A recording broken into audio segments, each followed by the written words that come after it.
Welcome. So good to see you. I hope you all are doing well. I hope you're having a great day. Welcome to Money in the Morning, aka Financial Consciousness Training, aka Economic Elevation. This is where I teach you the art of economic elevation every day by encouraging you to become financially conscious. Because a lot of people want money, but they don't understand how to get it. They don't understand how money works. They don't understand what it means to be aware of money.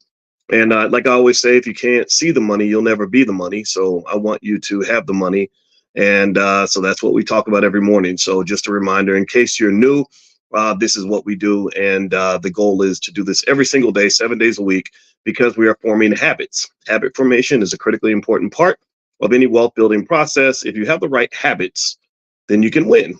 And I really just want us to win. So good morning, AC Salam. I see you in there. Who else is in here? I see Mandla and Kosi. Akila, good morning. James Keller, good morning. Al Ree, April Austin, I see you. Esther Matthews, Chris, Kamisha, Alice Jackson, Jay Kelly, Jackie, Frederick, Sharonda Bay, good to see you. Larry Graham, Khaleesi, Game of Thrones. I watched House of the Dragon last night, which is a Game of Thrones show, which is really, really good. So let me know, give me a quick yes if you can hear me. Let me know you can hear me okay. I want to make sure my audio is good. I wanted to jump us right into the conversation today because I saw, in case you guys don't know, again, some people are new. So if it seems like I'm repetitive, it's because I'm deliberately repetitive, number one, because that's how you form new habits. But then also, I can be repetitive because sometimes people come in for the first time and they haven't seen all the amazing stuff that we've all been doing together for the last 10 years. Some of y'all been hanging out with me for 15 years or so. I have to kind of re-up sometimes. So I hope that's okay. But then also what I found is that repetition is one of the keys to success. Well, repetition is kind of the way you really change culture.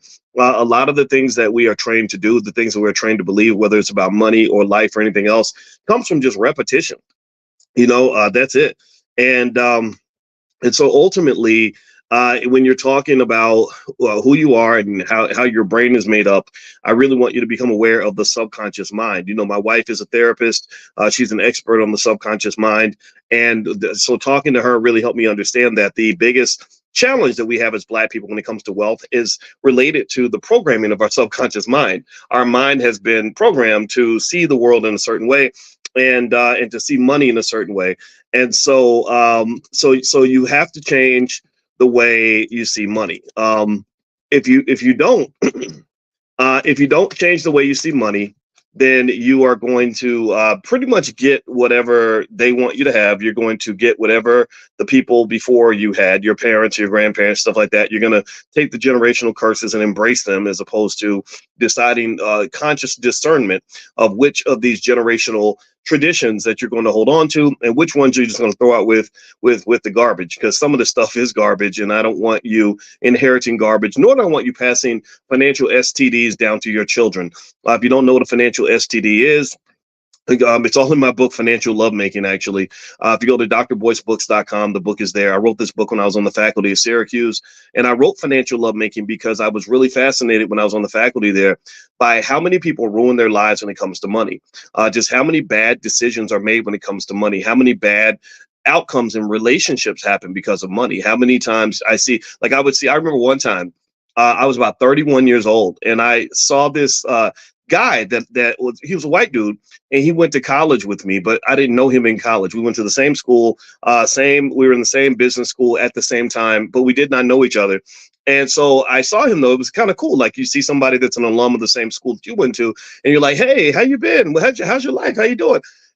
And I'll never forget. This guy was, oh gosh, I had something in my teeth. Sorry. This guy was so depressed. I never forget how sad he was.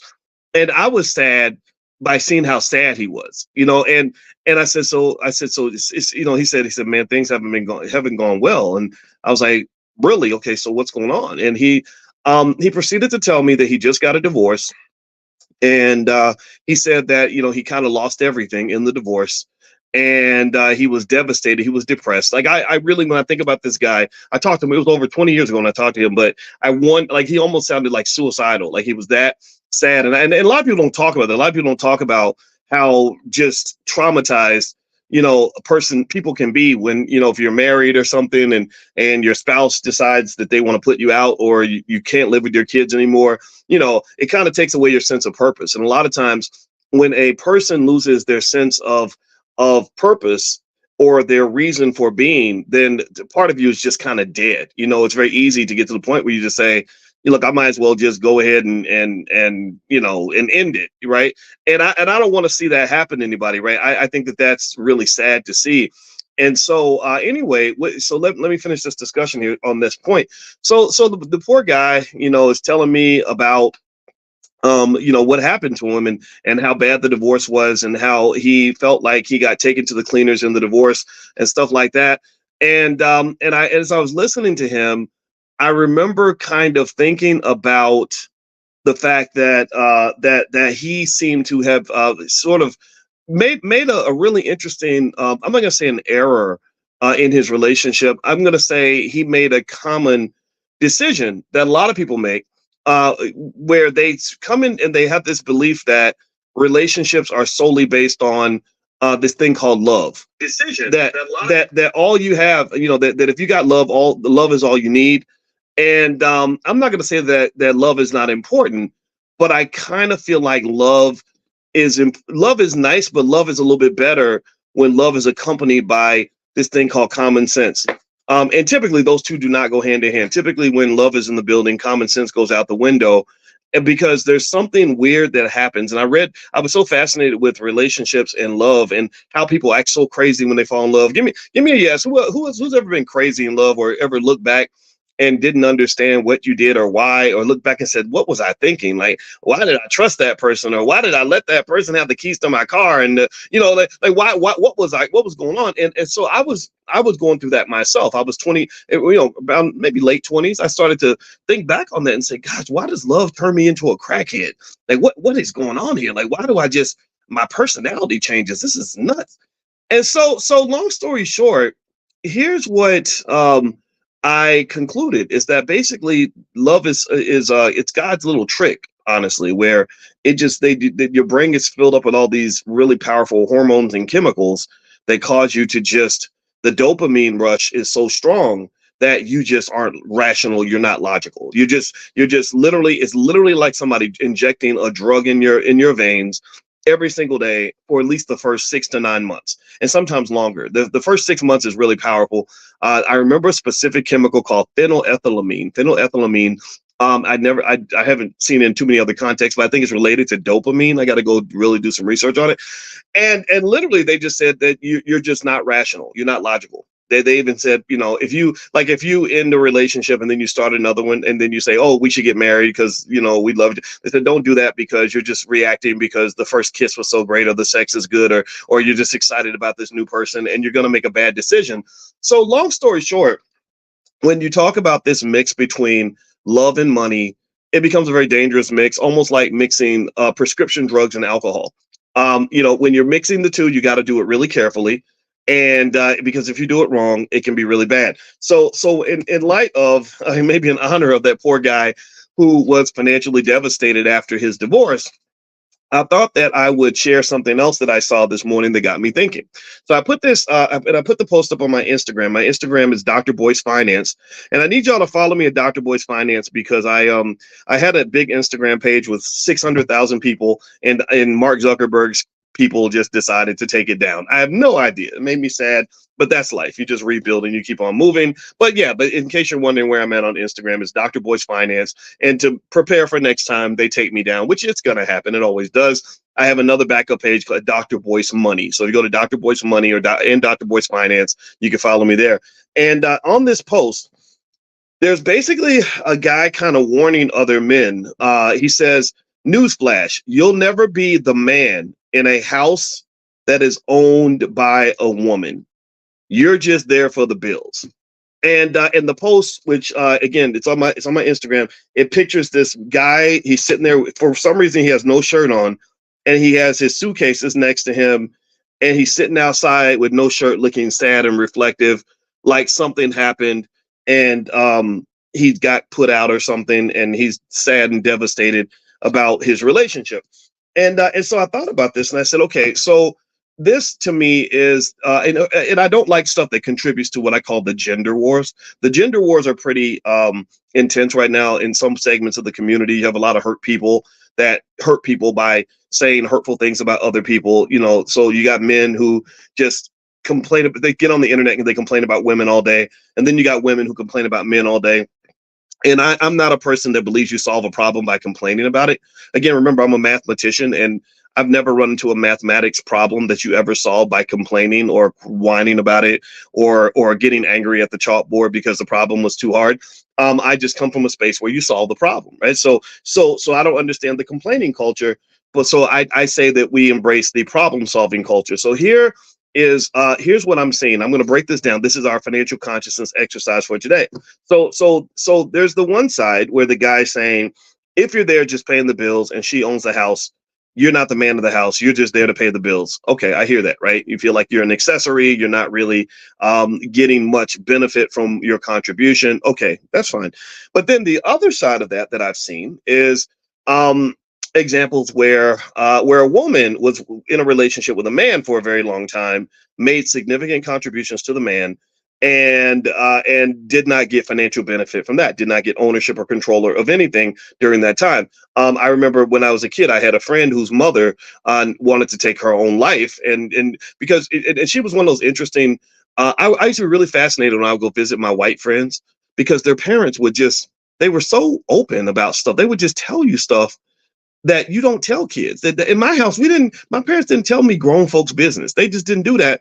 But this lady she told us all her business. And I was like 16 or 17 thinking, I don't really need to know all the problems of a 38-year-old. Who does that? But maybe that's just me. Maybe that was just my family. That, like, my parents, they never argued in front of us or anything, right? And I'm glad that they didn't, because I didn't want to hear about the problems of 35 and 40-year-olds when I was a teenager. So just keep that in mind. Some of y'all be fighting in front of the kids and all that. Don't do that. It's hard enough to be a kid. But this lady would tell me all her business.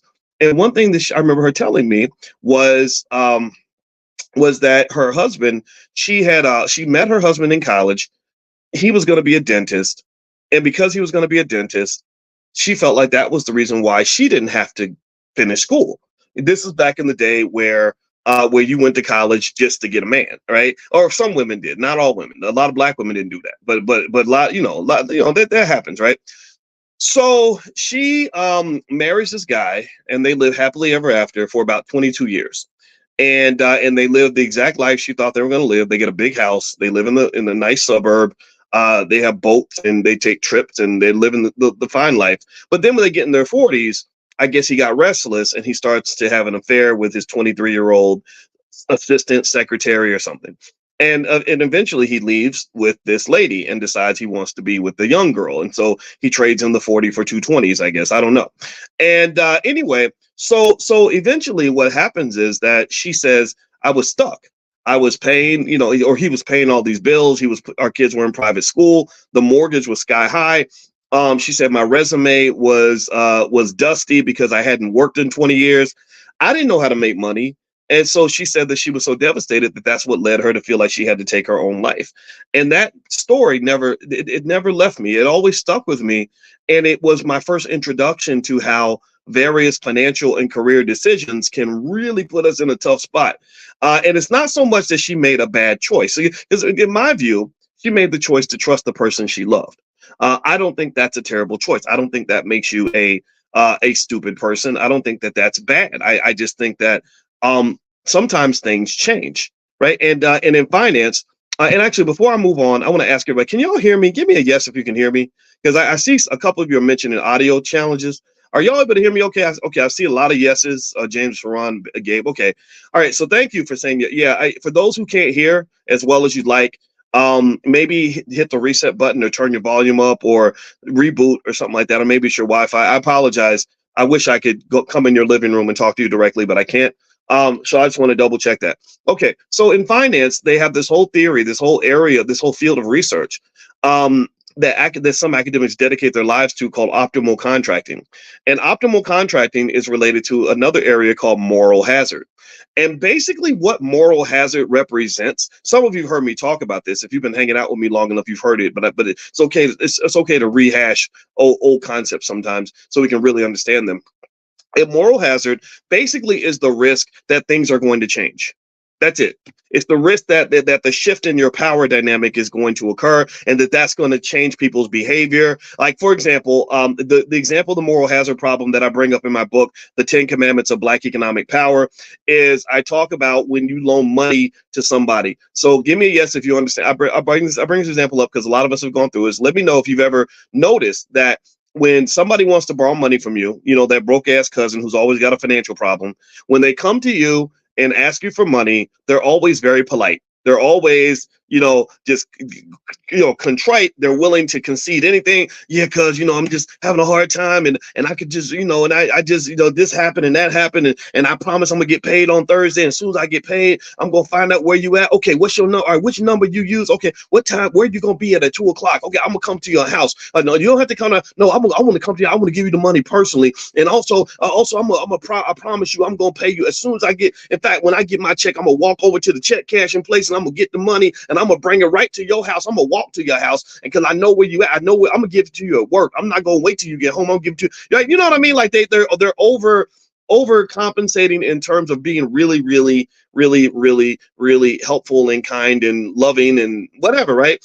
And then when they're waiting for you to decide if you're going to give them the money, they pick up the phone on the first ring, right? I've gone through this. I go through this all the time. Take it from me as a guy who always has people asking me for money. I've noticed how nice people are when they want something from me. It's kind of an amazing thing. Well, then you loan them the money, and as you all know, we know that's when things start to change. That's when the cousin is not picking up the phone on the first ring anymore. They're not even answering text messages, and they might take 3 days to answer a text, and then say, "Oh, I was busy." I'm like, "You're too busy to look at your phone. You did not, because it takes a second.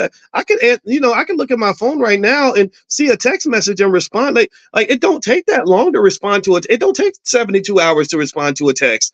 Unless you don't want to talk to the person that's texting you, right? And then or then finally you get them on the phone and then they got an attitude like what you want, like why you bothering me? And then they give you excuses, and when you don't accept the excuses, when you say, hey, look, we made an agreement. You told me you were going to pay me Tuesday. You were going to come to my job. You were going to deliver the money in cash to my desk, and that didn't happen. Like what's going on? And what you don't really realize is that typically when people are always having financial problems, when you loan money to somebody who's always got a financial problem, you're pretty much making a bad loan. That's what you're doing. When you loan money to people who've always got an issue, and you're somehow deluded into believing that they have this string of issues because they just have all this bad luck that no one else seems to have, that's you're kind of lying to yourself. Like a lot of times we want to believe that we don't believe, oh, if we just give Pookie a chance, things will turn around for him, and somebody just gave him an opportunity, or if this hadn't happened to him. And the reality is that there's a pattern established. There's a culture around this person, like a little dark cloud they carry around them deliberately that shapes how they view the world, how they make decisions. So when you make that loan to that person who's always got those financial problems, you're making a bad loan. They have a bad credit score, so you're really making a risky investment to begin with, right? But maybe we don't know that because we want to believe in the best in people and see potential in people. So you're hoping that if you loan Pookie this $400, this will be that one little opportunity he's going to get that's going to make everything better. So anyway, but the thing I want to point out to you is with moral hazard, what they talk about is how Pookie's attitude changes once he has your money. Like his perspective, his incentives, his everything shifts once he's got the power and you don't. Possession is 9/10 of the law. He got your money. He doesn't really need to answer the phone on the first ring. He doesn't have to be nice to you. He doesn't need to do anything for you because now he's got your money. And again, because he's a bad decision maker to begin with, he doesn't even process the fact that now that he's messed up his relationship with you, you're never going to loan him money again, because people who make those consistent mistakes are not very financially conscious. Conscious people see the long view. They see the long-term implications of their behavior, whereas Pookie may not see that. Pookie might be thinking about his next hit. He might be thinking about the moment, right? He's into instant gratification. Do you understand? So moral hazard is connected to that. So with that said, moral hazard is a big problem in finance. This does not just happen with you and your cousin Pookie. This happens with banks. There's whole research papers written about how banks loan money to, for example, third world countries. They loaned a lot of money to Latin American countries before they had what they called the peso problem, and I won't go into that. But they loaned all this money to these Latin American banks, and basically, when the banks had the money and then they had some financial problems, the moral hazard issue came up. The banks were like, "Well, we got your money, so you either have to take 5 cents on the dollar on your bonds, or you'll get nothing. If you don't take what we give you, then you'll have nothing." And so suddenly the person that was powerless before is in a position of power. And this happens also in marriage. Marriage, I don't care what anybody says, marriage and even relationships in general are so much deeper than just romantic love. They're so much deeper than just, I think she's pretty, I want to lay down with you, or I want to live in the same house with you, I want to have kids with you. There's so many other dynamics that apply. I mean, marriage itself is a legal contract. That's what that is. It's a business deal for the most part. And there's rational reasons why that contract exists. That contract exists largely because of the moral hazard issue. It exists because if I'm married to you and we're tied together financially, then you have to think twice before you just pop up and walk out in the middle of a fight. Right? It's much harder to do. And for some people, it's a religious covenant. I believe in that, actually. I think I'm not even religious, but I personally think when two people get married and they really believe they're making a promise to God, I found that couples like that stay together longer because they're not marrying a human being. They're marrying an idea. They're marrying a commitment. They're married to a higher power, a higher ideal. And the reality is that human beings will let you down. Human beings will come up short. Human beings are going to make mistakes. So I told my wife, I said, I didn't marry you. I married the commitment to being married to you. Like, I'm married to this idea, or meaning that I made a commitment. I made a promise to something bigger than just you.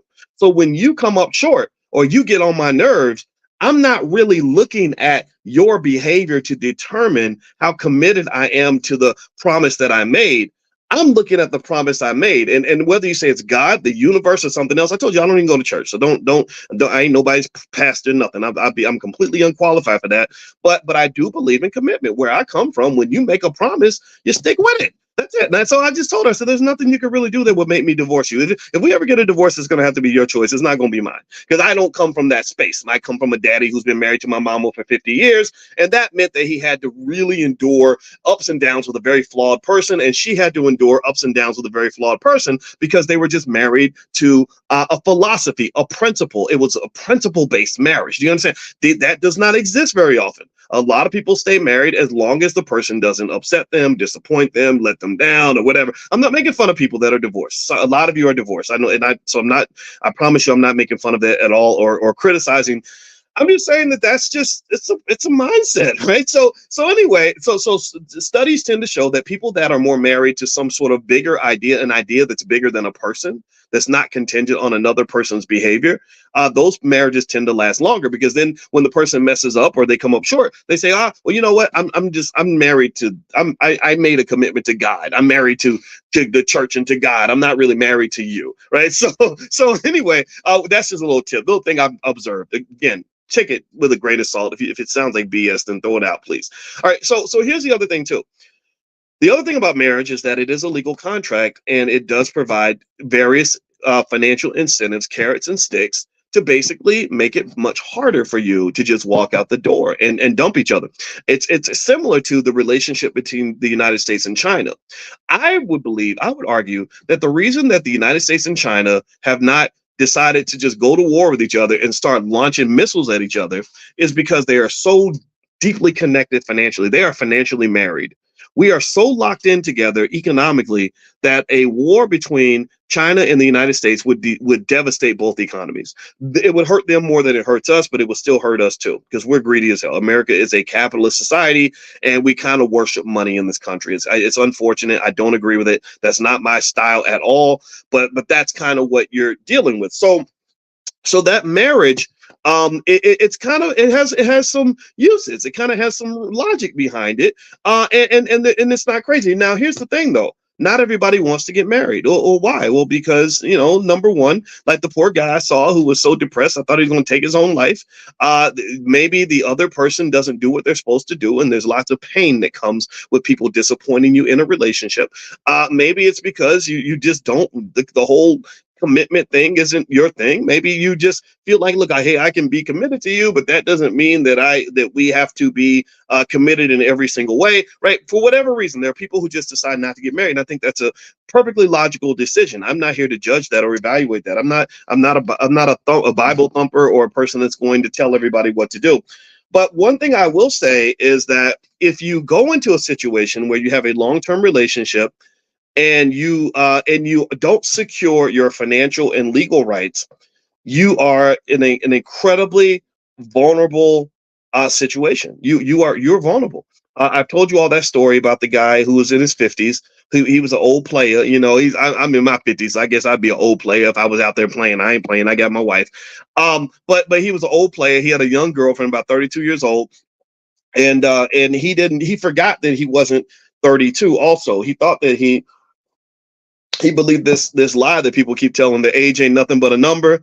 Well, if age ain't nothing but a number, it's a very important number, because every time I try to get up, I watched the Olympic trials this weekend and I saw Noah Lyles run 9.8 seconds in the 100-meter dash. And in my head, for a moment, I imagined myself as a 19-year-old or a 20-year-old running. I didn't run 9.8 seconds, but I can imagine myself sprinting. But then you try to do it and then you pull a hamstring just thinking about it. Like, I literally would just think about running and I would pull a hamstring. I didn't even have to get off the couch. I pulled a ham. How the hell are you going to pull your hamstring while you're sitting on the couch? But anyway, so life has a way of reminding you that you're not a kid anymore.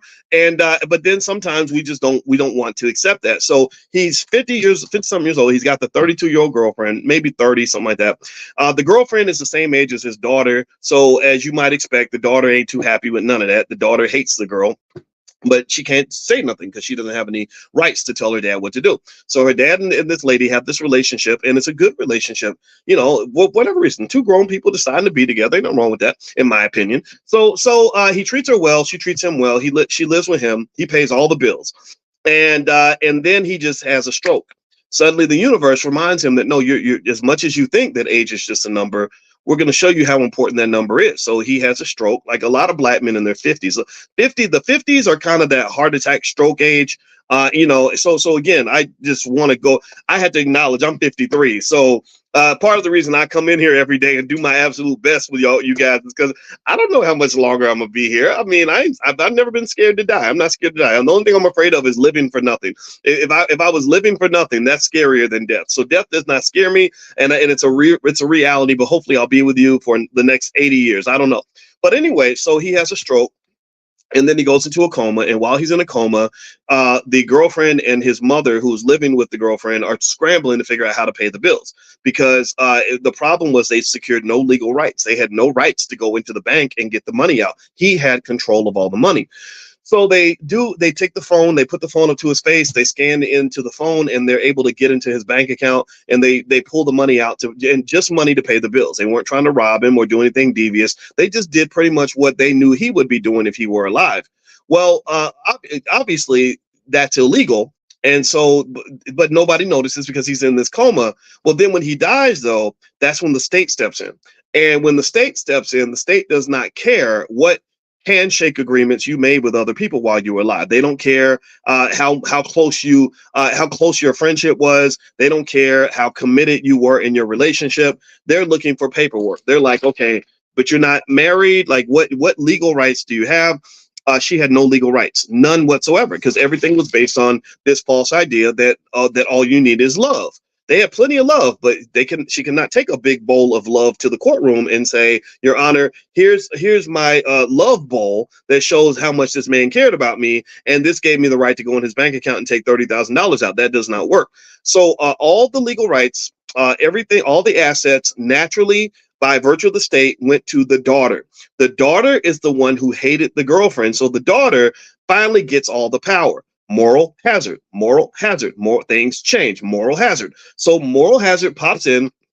The daughter gets all the money and the daughter has all the power because now her daddy's in heaven, so her daddy doesn't need his assets anymore, so she's the sole beneficiary. So she goes in and just starts wreaking holy hell on everything. She goes in, she gets the girl evicted, she finds out that he took the money out of the account, and she goes to try to get her arrested, right? So literally the problem is that when you have these relationships where you say, well, we don't really need a piece of paper. Oh, marriage is baby, oh, baby, marriage ain't nothing but a piece of paper, baby. Ain't nothing but a piece of paper. I don't need no piece of paper to tell me that I love you. Well, you need some kind of a piece of paper, maybe not a marriage certificate, right? I'm not saying everybody needs to get married, but if you love each other, you should probably care about each other enough to secure to give each other security. Like you should, like, if I really care about you, like I told my daughter, I said, it's easy for me to care about you while I'm here, while I'm alive, because I can do things. I said, but what I want to do is I want to show you that I care about you from the grave. I want to protect you from the grave. So because my life is short, life is fleeting. I'm gonna be dead one day. We're all gonna die. So making plans for just possibilities, I think, should be a critical part of our thinking. That's an incredibly important part of economic consciousness, is to realize that the only constant in life is change. The only thing that's constant in your life is that things are going to change. Shout out to Olita Adams. Remember that song? Everything must change. Y'all know that song? If you haven't heard it, it's one of the most beautiful songs ever. And I heard that song when I was 19, and I remember listening to it, and it made me cry because I thought about the fact that everything around me was going to change. I called my parents and I said, I just want you to know right now how much I love you. And then my dad's like, what's wrong with him? I said, I'm having a moment because I just heard this song. I'm like, oh my God, everything's going to change. The young become the old and mysteries do unfold. Right. And so everything must change. Everything's going to change. Everything about, like, right now, we're sitting together, we're talking. This is not going to be the state of the world forever. This is going to last about another 30 minutes until we all adjourn and go about our day. So everything must change. Everything will change. So a big important part of economic consciousness is is only giving a certain amount of energy to observing what's in front of you. You want to have mindfulness and understand what's in front of you, what's happening right now. That's mindfulness. That's a type of consciousness where I can be with you in the moment in a very meaningful and deep way. That's an important part of consciousness there. That's almost like a type of meditation. So mindfulness is very important. But then after you practice mindfulness of the situation that you're in, you have to also practice mindfulness of the fact that there is a big, vast unknown called the future that you're also going to have to find some way to plan and prepare for. So let me give you, in terms of practical, actionable information, let me give you some things you can do that will secure and protect your rights in the event that things change, which they will. And this goes beyond just being married. And again, it goes back to that post. That post triggered me. The thing that triggered these thoughts was that post, and I put it on my Instagram, which is Dr. Boyce Finance, of the guy who says, if you're just there paying the bills and she owns the house, you're not the man of the house. I hear that. So let me kind of give you some remedies for that, so you can kind of understand ways to protect yourself if you're in a relationship. And if you love someone, then you will consider these things. And if they love you, they'll consider these things. If they won't consider doing these things, then I think that it's okay to question the love. Like, how much do you really love me if you don't have a plan for me? Hey, like, do you really love me if you're going to leave me just asked out in case something happens? You get out every time you get in that car, you might not ever come home. Do y'all understand how serious this is? My Uncle Charles, um, he died a tragic, horrible death, in my opinion. Let me tell you how horrible my Uncle Charles's death was. It was just like, literally, you talk about just God's irony. It's like, it was like, whoa, how did this happen? I get a text message from my father out of the blue in 2019 saying Uncle Charles was in a car wreck and he died. Now, again, my father is the military slash police commander, so he just kind of says it. He just gives you the, straight no chaser, right? Um, but then I find out the details. Let me tell you the details. Crazy. There's so many weird ironies here that I can't even remember them all. But so he and my aunt Janice had just bought a new house. And that was the day he died. was the day that they were going to move into their new house. He called, and also that day was their wedding anniversary. And also the day after was her birthday. So he calls his wife, where they're about to come home, move into the new house, go out to dinner for the wedding anniversary, and celebrate her birthday the next day. And he gets killed in a car crash on the way home. True story. I'm not making this up. In addition to that, the day that he gets killed was the birthday of his mother. She was already in heaven. We call her Mama. Mama, in case you don't know, Mama is Felicia, my grandmother. We named our panther in the Black Business School after my grandmother. That panther's name is Felicia. That I keep this panther with me. She's right here. She's right behind me. Every time you see me with that panther, just know that's me carrying my grandmother with me, because she's the first person that taught me about financial literacy and investing, about money and wealth. She wasn't very educated when it came to money, but she had those grandma principles, those sturdy principles of financial responsibility that really is all that you need. But anyway, I'll tell you more about my grandmother at some point. Some of y'all heard the story. The rest of you, I'll bring it up again. But literally, that I said, this is so crazy that this is the day that he dies. Like, just, I mean, this is one of the dirtiest tricks that God could play on anybody. It's his mother's birthday. His wife's birthday is the next day, their wedding anniversary, and they were literally packing that night to move to the new house. And I just, so these things happen. You got to prepare. But let me tell you about my Uncle Charles. I don't want to depress anybody, so let me tell you the good side of the story. Let me tell you this. A few years earlier, I had gone to Applebee's with my Uncle Charles, and we were sitting there in Applebee's, and this was 10 years earlier. I was probably in my mid-30s. I was on the faculty at Syracuse, and he was late 40s, almost 50. And he was asking me about financial stuff, right? And the reason he was asking me was because he was financially devastated. His credit score was like in the toilet. He had just lost a bunch of money. I think something happened with a lawsuit or something, and he was really sad because he was starting all over again financially. And I remember us sitting in Applebee's, and it was maybe about 2006. And I was kind of trying to cheer him up. I was like, you can do this. You can come back. It's okay. You just keep trying. Blah, blah, blah. And I remember him saying, he said, yeah, but it's kind of hard to start over when you're almost 50 years old. And I just remember just kind of encouraging him and trying to, support him. So check this out. This is the part that made me so proud of him. So you fast forward, and neither one of us at that time knew that in 2019, 13 years later, that I was going to get a text message saying that he was dead. So, so this is what replayed in my head. So years later, my aunt tells me that my Uncle Charles, not only did he fix his world up financially, got the credit score up, they just bought their dream house, had plenty of money saved. He had, I think, 2 or 3 massive insurance policies. Like literally, like he got his own life insurance. He had insurance from his job, and when he was killed in the car wreck, he was, again, given that death is horribly unfortunate, but some deaths are worse than others. The one good side of it was that the truck that hit him was being driven by a guy who was working for another company that also had to write a big old check. Again, nobody's happy when someone dies, but hey, if I just happen to die in that situation, I want to get killed by a rich person or a rich company. And so lo and behold, he was able to leave a beautiful and really extraordinary economic legacy with his family because he was a Black man who did not give up. He's a Black man that loved his family enough to make a plan for them. He prepared. He thought about these things. And I said, I am so proud. When I went to his funeral and I spoke at the funeral, I was so proud of him. And it just, so to me, it's like, look, here's the thing about death. And I hope I don't sound weird talking about it in this way, but death is coming for everybody. We're all in this thing together. We're all floating on this big ship called Earth that's hurtling us through space at 100,000 miles an hour. And where we happen to have bumped into each other in this place and time. But we know what's going to happen. We know how this story ends.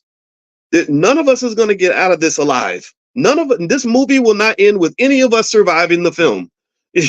So to me, given that we know that death is going to occur, why don't we make a plan for that? Why don't we make a pact of immortality? That's what I would call it an immortality pact. Except I'm not going to be like Jim Jones and tell everybody to go drink some poison Kool-Aid. That's not what I'm saying. I think that the immortality pact should be that we are all committed to make sure that we engage in optimal contracting. There's that term again I used earlier, optimal contracting, to ensure that we've got something in place to make sure that if something happens to us, when the Grim Reaper shows up at our doorstep, that the people that we love are going to be taken care of, that they're going to be in the same position that my Uncle Charles's family was in. So in the middle of all the sadness and devastation that they felt to lose him, I mean, it was a terrible way to die. They were at least able to know that they were financially secure and that the bills were paid for the next 2 or 3 generations. That's pretty cool. That's pretty cool. I was very proud of him for that. So anyway, with that said, let's go back to the stuff about it's so funny. I didn't even plan to really bring up my Uncle Charles. It just kind of, again, this, y'all know how I do this, stream of consciousness. So actually, let's circle back. But so let's hit the reset button real quick. I want to remind y'all of a couple of things. Number one, a lot of you were asking about how to invest in the stock market. And I told you guys, I think everyone should invest in the stock market. If you want to join us tomorrow, I'm going to do a training on how to invest in the stock market. I'm literally going to take you into E-Trade and Robinhood and show you exactly step by step how to buy shares of stock and talk you through, answer questions, all that stuff. And the materials are yours for life. If you want to get an invitation to that session, just make sure you're on the text list. If you're not on the text list, pull out your phone, text the word morning, MORNING, to 87948. Text morning to 87948. Not only will you get an invitation to this free training, we do this every single day, 7 days a week, 10 a.m. Eastern. It's called Financial Consciousness / Economic Elevation. So you'll get an invitation here, but also I'll invite you to tomorrow's session. Is going to be tomorrow at noon. If you can't make it Tuesday at noon, that's okay, because the recording will be available for you afterward. Also, just another thing I want to mention too. We really support the voices of Black women. I don't know how people feel about that one way or the other, but I don't care.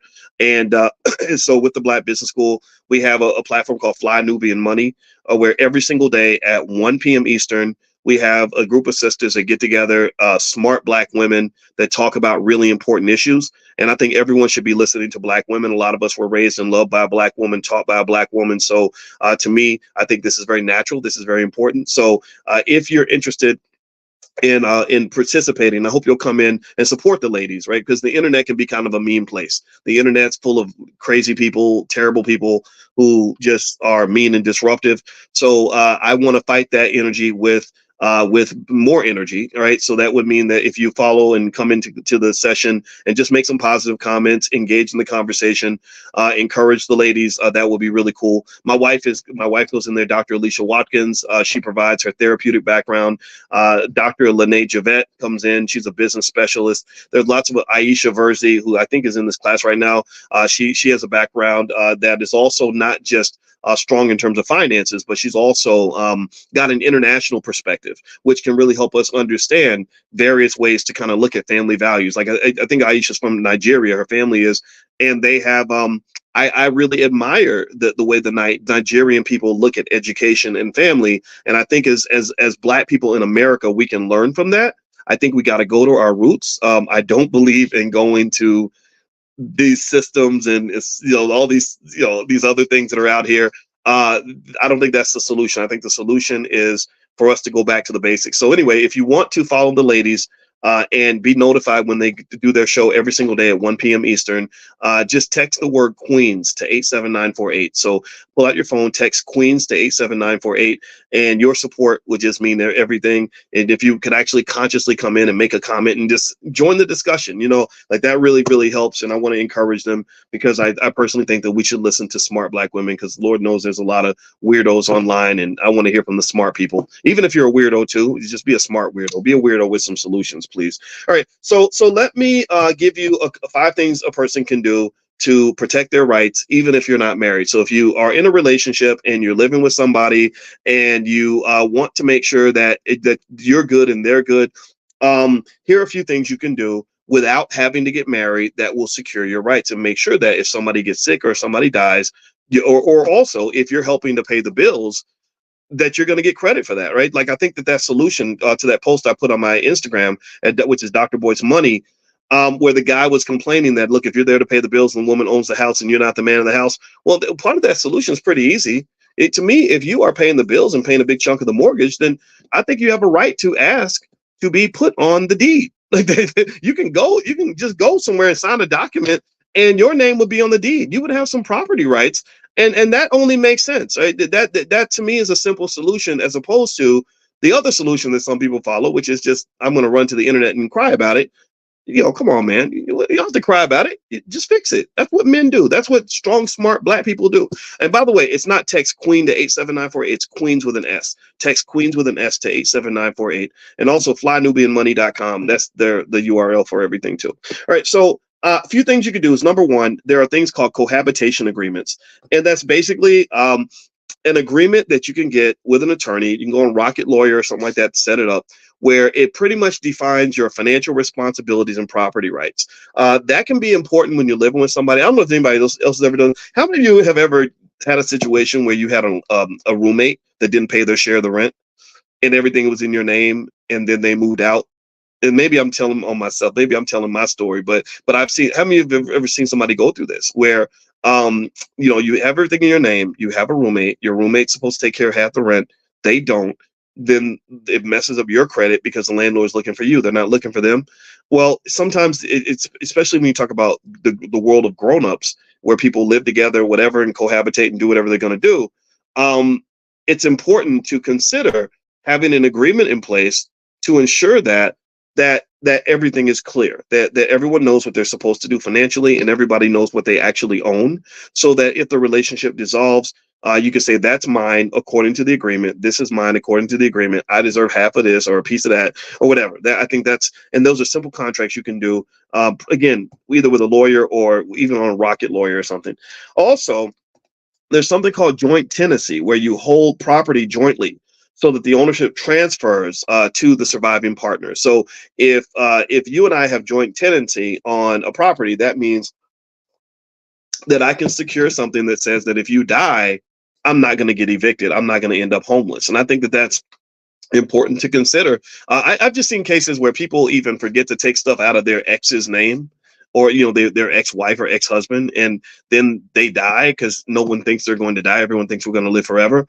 And then next thing you know, this ex that you hate is coming in and claiming ownership of all your stuff. Like, that's terrible. Like, why would you put your partner through that?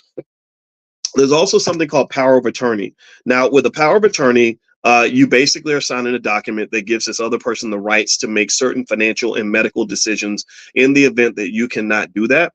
I think that if you love each other, a good way to test the love is to say, look, hey, do you trust me enough to have power of attorney in the event that something happens to you or something goes wrong?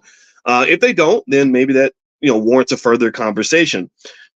You can also list each other as beneficiaries on your insurance policies, retirement accounts, and bank accounts. If you go to your bank and you say, I need to put this person's name down as the person who can access my account in the event that I die, you can do that. And the thing about it is, the same thing is true for your brokerage accounts, all that stuff.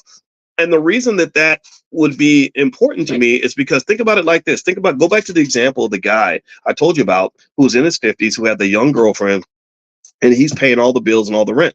Her biggest problem was, oh crap, he died on Thursday. The rent is due next Tuesday. How am I going to get money next Tuesday if he's not here? Or he went into the coma. I'm sure when the coma happened, that was probably when they first panicked. So in my view, I would argue that if you put someone down if they've got power of attorney and they're a beneficiary on your bank account and on your investment account, they can hop in and make adjustments in the event that something goes wrong, because things go wrong. That's life. Also, you got this thing, you've probably heard about this, called a will. And in your will, you can just make it real clear. You have to state. See, here's the thing. I'm just say it like this. How can I say this in a way that isn't me telling on myself or revealing too much or whatever? Because I am talking publicly, and I would never want something to be misconstrued. But there's a way that I show and I think a lot of people do this, especially men, but I think women too. One way that I've shown love, like real heavy love for a woman, I've only really been like heavy in love a couple times. Is I publicly declare that person in that relationship. Like I'll give you an example. Most of you, how many of you know about my wife? Give me a yes if you've heard me talk about my wife. How many of you have heard me talk about Dr. Alicia on numerous occasions? Anybody? Okay.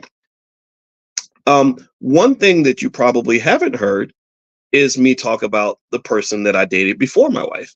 Very nice lady, very nice lady. I don't even want to talk about her, but that was not. She was not Alicia. She was not going to be my wife. She's a nice lady though. But just because somebody's nice don't mean you got to marry them. You can only marry one. And that's intentional, right? To me, my way of showing that love is like, hey, I go out to the world and I announce to the whole world, I'm taken. So that means don't be sliding my DMs. Don't be trying to get me up and caught up in nothing.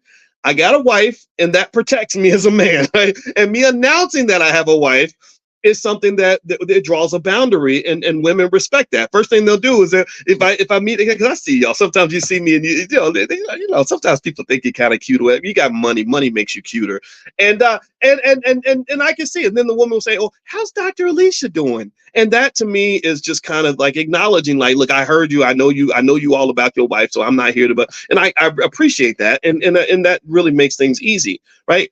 So, and here's the thing. A lot of you don't. The only people who know this are people who've been following me for like more than a decade. Back in 2007, I don't know if y'all know this, but this was not the first time I was going to get married. I actually got engaged in 2007, and again, an amazing lady, wonderful lady, and would never say anything negative about her. We just didn't get married for personal reasons. And when I was going to marry her, I deliberately proposed to her on the Wendy Williams show. Did y'all know that? It was back when Wendy did the show in New York, and it was the biggest show in New York City. And I said, I love this woman so much that I need the whole world to know, not only that I love her, but that she is that I am taken. That this is, and Wendy's show with all these women, and at that time my stock was rising. I knew I was getting out there and whatever, and I was like, I'm going to go out here and I'm going to tell everybody how awesome this woman is and how much I'm happy to be married to her.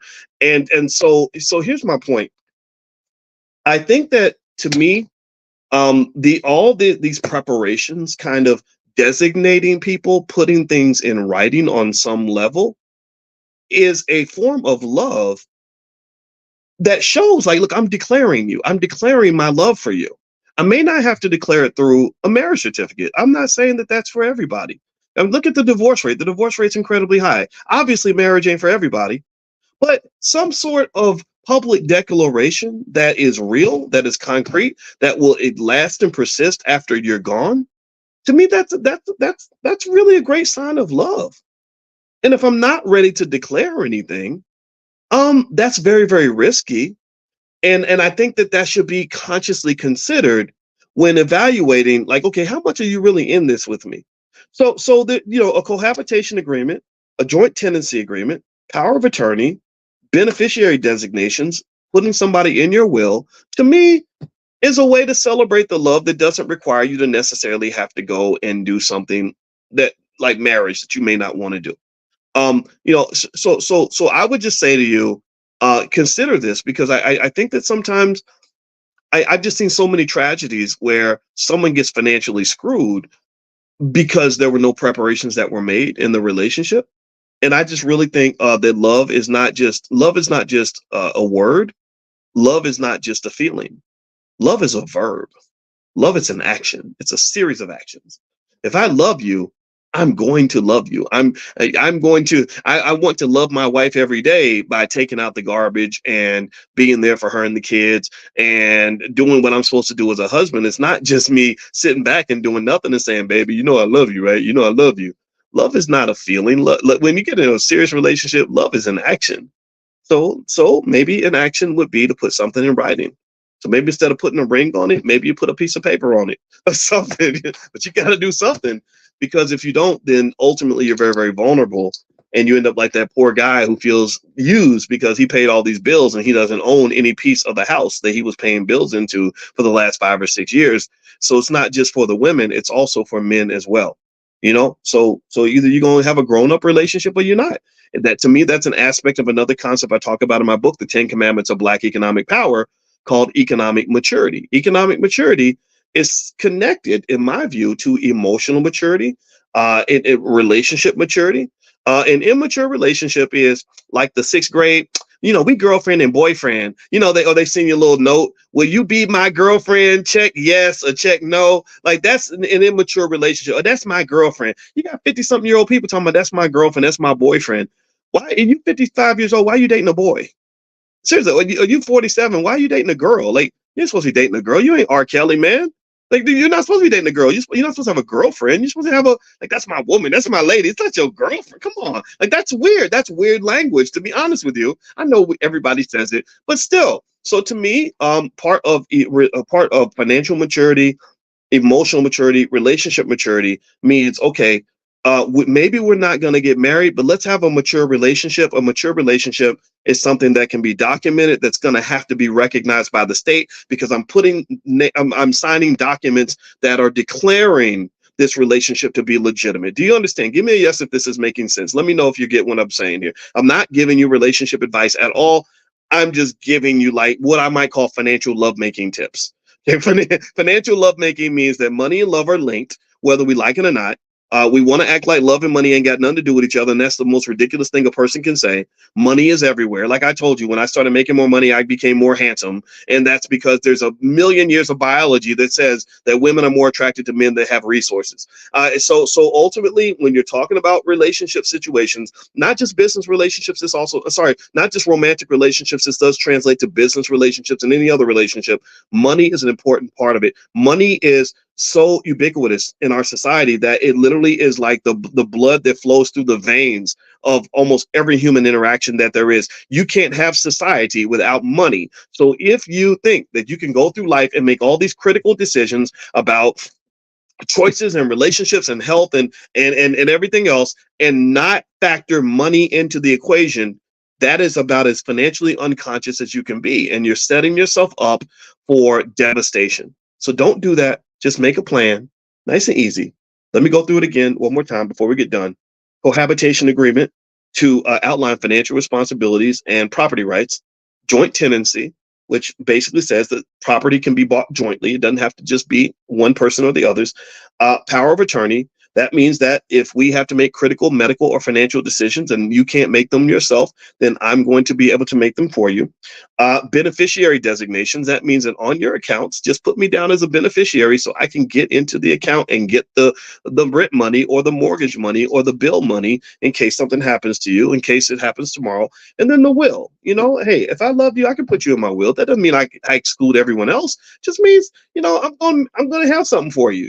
If I'm gone, I'm going to be here in the afterlife, not just today. Okay. All right. So anyway, all right. So before we go, really quickly, I know a lot of you, when we were talking about doing the companion to Money in the Morning, I called it Money in a Minute, where I was going to basically just set something up where you can learn topics by having them just sort of sent to you via text message.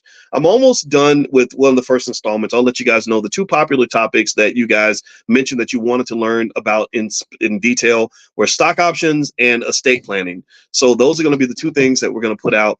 We'll put out stock options first, then we're going to do estate planning, where you can learn estate planning concepts, literally getting like a 90-second lesson sent to you via text every day, or you can just log in and watch them all at once if that's what you want to do. I'll keep you guys posted on that. Number two, tomorrow I'm doing that special event at noon Eastern, called How to Invest in the Stock Market.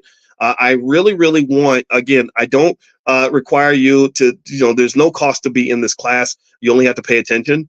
But I really, really want you, everyone in here, this is the one favor I'm asking you, is I really want everyone in here to be a consistent investor in the stock market on some level. I don't care if it's 2 nickels a week. I want you to participate in the stock market. So tomorrow I'm doing the training session, How to Invest in the Stock Market. I'll walk you through the process, everything else. So you can get in. There is a fee to join, and everything's yours for life. You can bring your whole family. or you can do a $1 trial in the Black Stock Market program. I'll send you a link to do the trial later on today. Make sure you're on the text list. The text list, to be on the text list, text the word morning to 87948. If you text morning to the number 87948, I will send that to you. Also, if you can't get on the text list, just send an email to support@theblackbusinessschool.com. I know some of you are international, and so if you email support@theblackbusinessschool.com, they can help you. And then last but not least, the ladies at Fly Nubian Money are going to, Dr. Alicia, Dr. Lene, etc., are going to be live at 1 p.m. today, and they're live every single day. And they tend to cover topics that relate to the financial side of Black life. Sometimes it's love and money, sometimes it's politics and money, whatever. But the topics are really interesting, and so if you'd like to join in and participate in that discussion, you can get on that text list. Just text the word Queens, QUEENS, to 87948. Text Queens to 87948, and that's because the platform's called Fly Nubian Queen, and Fly Nubian Money is a segment of Fly Nubian Queen. All right, guys. So have a great day. God bless you. Thank you so much for hanging out. I will see you all tomorrow morning at 10 a.m. Eastern, and I hope you have a great day. And I love you. I'll see you soon. Take care. Bye bye.